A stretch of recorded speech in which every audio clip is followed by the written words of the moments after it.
ٹھیک ہے. اور اس دعا میں فلسفی آف دعا ہے کہ دعا مانگنی کیسے چاہیے اور اللہ کون ہے یہ آپ کو اندازہ ہوگا اس دعا سے. ٹھیک ہے.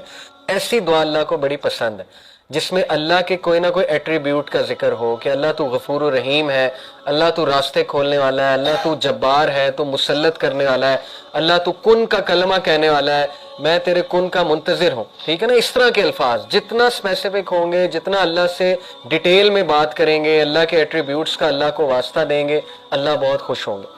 یہ تو کئی اس پہ واقعات آتے ہیں. ایک واقعہ آپ کو سنا بھی دیتا ہوں, یہ حلیۃ الاولیاء غالباً ایک کتاب ہے, اس میں مینشن ہے, اوتھینٹک واقعہ ہے کہ ایک شخص جو ہے وہ صحرا میں اکیلا تھا. یہ میرے خیال ابن حجر نے غالباً کوٹ کیا, میں بھی مجھے نام صحیح سے یاد نہیں آ رہا, لیکن اینی وے واقعہ اوتھینٹک ہے. اس شخص کو صحرا میں ڈاکو مل گئے اور وہ بینڈٹس مار دیتے تھے, قتل کر دیتے تھے, بڑے خطرناک بینڈٹس تھے. تو وہ جب بینڈٹس نے اسے گھیر لیا تو بینڈٹس نے کہا کہ ہاں جی کیا آخری خواہش ہے, یہ تو تمہیں پتہ ہے مارنا تو ہم نے تمہیں ہے ہی, چیزیں تو تمہاری لے کے. تو اس نے کہا اچھا مجھے نا 2 نفل پڑھنے دو. تو وہ ہنسے, انہوں نے کہا ٹھیک ہے پڑھ لو, 2 نفل سے کیا ہوگا. تو آتا ہے واقعہ کہ اس شخص نے سجدے میں جا کے اللہ کو ایسے ناموں سے پکارا اللہ کے کہ فرشتہ, چوتھے آسمان کا فرشتہ روایات میں آتا ہے, وہ زمین پر آیا ایک گھوڑ سوار کا بھیس کر کے. یعنی اللہ نے جب مدد کرنی ہے تو پھر ایسے بھی کر دیتا ہے اللہ, جب کوئی بھی نہیں ہے پھر اللہ ہے. ٹھیک ہے نا. وہ آیا گھوڑ سوار بن کے اور اس نے ان کو فائٹ کیا, ان کی گردن اڑا دی, وہ جو بینڈٹس تھے. اس شخص نے پوچھا تو کہاں سے آیا, تو اس نے پورا بتایا کہ میں چوتھے آسمان کا فرشتہ ہوں. جب اللہ کو تیسری بار تم نے اس طرح سے پکارا, بار بار پکارا تھا, جب سجدے میں تیسری بار تم نے اللہ کو اس کے ناموں کے واسطے دیے تو سارے فرشتوں نے دوڑ لگا دی کہ اس کی مدد کے لیے ہم جائیں گے. یعنی اللہ نے الاؤ کر دیا کہ اب کون جاتا ہے. سب نے ریس لگا دی. تو کہتا ہے کہ میں سب سے پہلے جیت گیا تو میں آ گیا. اب یہ واقعے سے بھی کیا ثابت ہوتا ہے کہ اللہ کے ایٹریبیوٹ سے اللہ کو پکارا جائے. ٹھیک ہے. جیسے یہاں پہ واسطہ دیا ہوا ہے, اپنی زندگی میں ہیوملٹی لے کر آئے. ہم لوگ فجر کی نماز مس کر دیتے ہیں, فرق ہی کوئی نہیں پڑتا, نہ استغفار کی, نہ اللہ سے رجوع کیا, اللہ معاف کر دے آج فجر کی نماز نکل گئی, کوئی ریگریٹ ہی نہیں ہے. ٹھیک ہے نا. انبیاء کا لیول دیکھیں. حضرت نوح نے کتنے سال دعویٰ کیا, 950 سال, دن رات لگے رہے, لوگوں نے ریجیکٹ کیا. سورہ نوح پڑھ لیں, سورہ نوح میں ان کے الفاظ ہیں بے بسی کے حضرت نوح کے کہ اللہ میں نے انہیں رات کو بلایا, دن کو بلایا, میں نے انہیں پیچھے سے بلایا, آگے سے بلایا, کوئی اسٹریٹجی نہیں چھوڑی میں نے, لیکن اپنی کانوں میں انگلیاں دے لیتے ہیں, یہ اپنے جو ہے وہ لباس کو یوں اوپر لے آتے ہیں موک کرنے کے لیے کہ ہم نہیں سن رہے.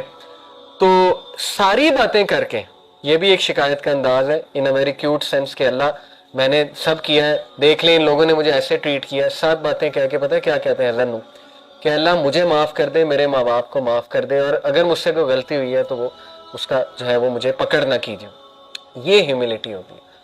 تو اس لیے اپنے اندر ہیوملٹی لے کر آئیں. ٹھیک ہے نا. بہت کوئی اچھا کام کیا ہے تو اسی ڈر میں رہیں کہ پتہ نہیں ایکسیپٹ ہوتا ہے کہ نہیں ہوتا ہے. اللہ سے استغفار کرنا, اللہ کو خشیت والے لوگ پسند ہیں, اور خشیت جتنی آپ خشیت نہ لانی پڑتی ہے. لٹرلی خشیت, میں نے یہاں تک علماء سے سنا ہے کہ اگر آپ کو رونا نہیں آ رہا, آپ ایکٹنگ کرنا شروع کر دو کسی بات پہ رونے پہ, اللہ کی کوئی بات سنیے, کیا ہوگا کہ خشیت آہستہ آہستہ انشاءاللہ آپ کی عادت بن جائے گی, وہ آتی جائے گی آپ میں.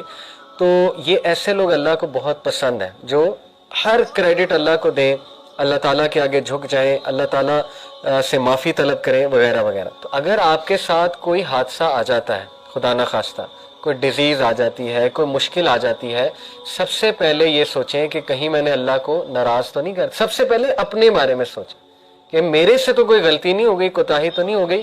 حدیث میں آتا ہے کہ جنت کے خزانوں میں سے ایک ذکر ہے لا حول ولا قوت الا باللہ, دوسرا غم میں اور بہت زیادہ سوروں کی حالت میں یہ والا ذکر بہت تقویت دیتا ہے, لا حول ولا قوت الا باللہ.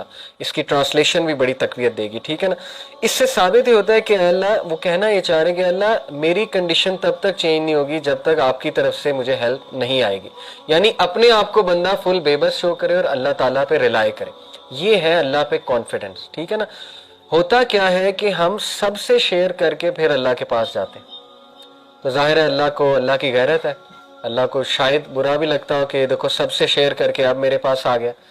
تو ریلائنس تو یہ, کانفیڈنس تو یہ کہ جب حادثہ ہوا ہے سب سے پہلے کہاں شیئر کیا, اللہ تعالیٰ سے باتیں کی ہیں, اللہ تعالیٰ سے نوٹس لکھا کریں, نوٹ پیڈ لکھا کریں, اللہ سے گفتگو کیا کریں, سارا اپنا دل کھولا کریں اللہ کے آگے. اس کو عادت بنائیں, یہ بہت امپاورنگ چیز ہے. ٹھیک ہے نا. اور یاد رکھیں کہ دیکھیں جیسے حدیث میں آتا ہے نا کہ جب بندہ سورہ فاتحہ کی تلاوت کرتا ہے اللہ رپلائی کرتا ہے، اللہ کہتا ہے کیا میرا بندہ ایکنالج کر رہا ہے کہ میں گناہوں کو معاف کرنے والا ہوں، تو جا میں نے اسے معاف کیا۔ سملرلی آپ سوچیں کہ جب انسان غم کی حالت میں ڈائریکٹ اللہ کے پاس جاتا ہے تو اللہ تعالیٰ ضرور فرشتوں کو میرا ایمان ہے کہتے ہوں گے کہ یہ دیکھو کتنا اسے مان ہے اپنے رب پہ، ڈائریکٹ میرے پاس آیا، ٹھیک ہے نا، تو پھر اللہ اسے کافی ہو جاتا ہے۔ یہ حدیث میں آتا ہے کہ جو گمان اللہ کے بارے میں ہم کریں گے وہ پھر اسی طرح اللہ پیش آئے گا۔ ایک بندہ گمان ہی یہ کر رہا ہے کہ نہیں جی میرا مسئلہ کرنا ہی اللہ نے حل ہے، اللہ نے ہی دینا ہے، بس میں نے اللہ سے ہی مانگنا ہے۔ اللہ کے نبی صلی اللہ علیہ وسلم تو اتنا بھی نہیں پسند کرتے تھے کہ اگر اونٹ پر بیٹھے ہوئے اور کوئی چیز ان کی اونٹ سے نیچے گر جاتی تھی تو خود اتر کے اٹھاتے تھے، یہ ہمارے نبی کے بارے میں آتا ہے، اور کبھی بھی کسی کو نہیں کہا مجھے اٹھا کے دے دو۔ یہ توکل کا لیول ہے، ٹھیک ہے نا، مدد مانگنی ہے اللہ سے مانگنی ہے۔